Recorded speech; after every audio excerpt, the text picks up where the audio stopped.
Most leaders don't suddenly wake up one day and realize that their leadership style isn't working. It's usually a little more subtle than that.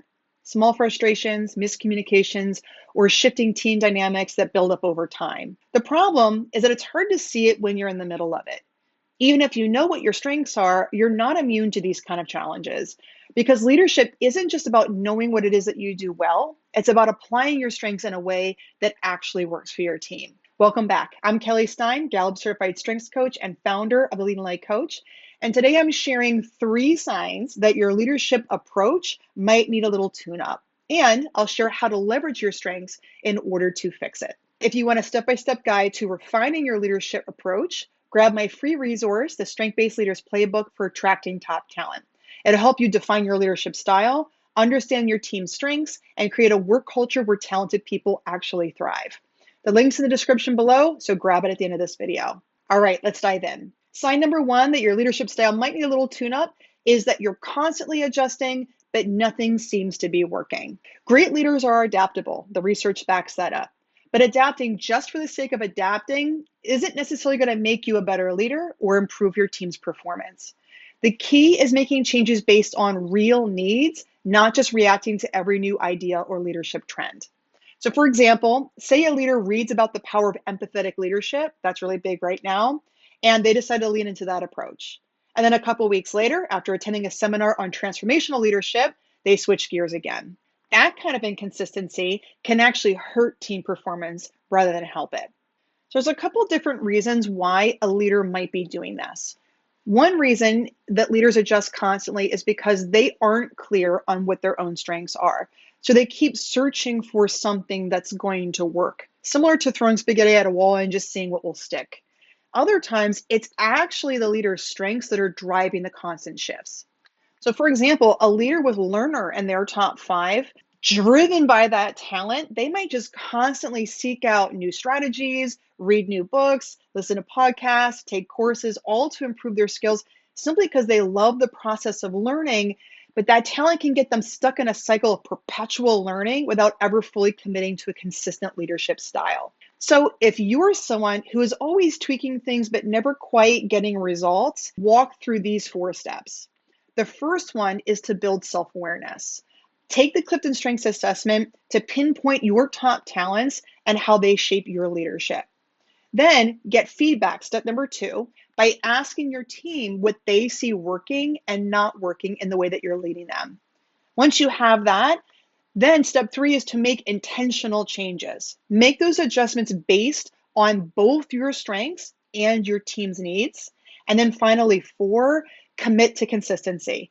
Stick with a chosen approach for a set period of time, and then check with your team before making any further changes. Being flexible is great, but you need to be clear on how adapting is actually helping your team to perform better. Now, sign number 2 that your style might need to check in is that you're feeling frustrated with your team, but you're not exactly sure why.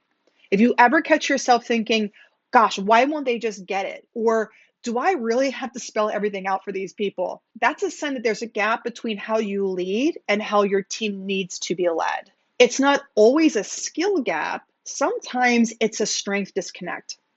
Your strengths shape how you naturally lead. But if your team operates differently, what feels natural to you may not be what they need. So for example, a leader with achiever in their top 5 thrives on productivity and moving fast. But if their team has harmony and empathy high, they might focus more on collaboration than speed. Friction like this doesn't mean that you need to change who you are as a leader or that you need to change your team up. It just means you need to adjust how you're applying your strengths. So if you're having those kind of thoughts and feelings, that's a signal that it's time to step back and ask yourself questions like, what are my team's strengths and blind spots? What are my strengths and blind spots? How do my team members best process information? What kind of support actually helps them? And am I leading in a way that works for them, or am I just leading in a way that works for me?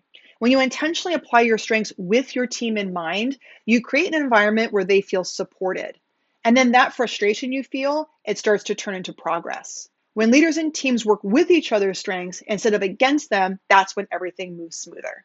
And now the final sign that your leadership needs a little bit of a tune-up is if you're carrying more weight than you really should be. Great leaders take responsibility, but if you're making every decision, constantly picking up the slack, and feeling like your team can't function without you, there's a sign that you may not be actually leading. You're operating almost more like a team member.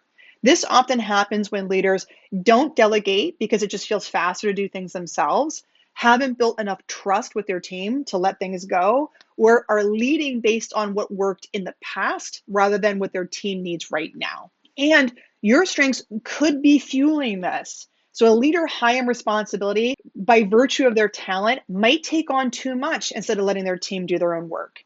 A leader high in command might step in too quickly instead of coaching their team to make tough decisions. And a leader high in developer might focus so much on mentoring that they forget to set clear performance expectations. So your job isn't to carry your team on your back, it's to create an environment where they feel equipped to step up. So if you're carrying too much weight, ask yourself, where am I using my strengths in a way that holds my team back instead of empowering them? And what decisions do I need to delegate, even if it feels a little uncomfortable for me? See, the best leaders don't just know their strengths, they know when to adjust and how to use them. A key takeaway here is that no leadership style is one and done. It needs regular check ins, adjustments, and fine tuning. So if you recognize any of these signs, it's not a failure, it's just time for a tune up.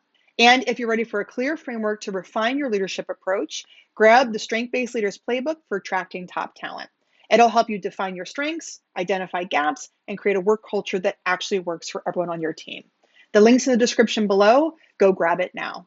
Thank you so much for watching. If you found this helpful, hit like and subscribe, and then hop into the comments and let me know what is one leadership habit that you've had to adjust over time. I'd love to hear your experience and keep the conversation going. See you next time.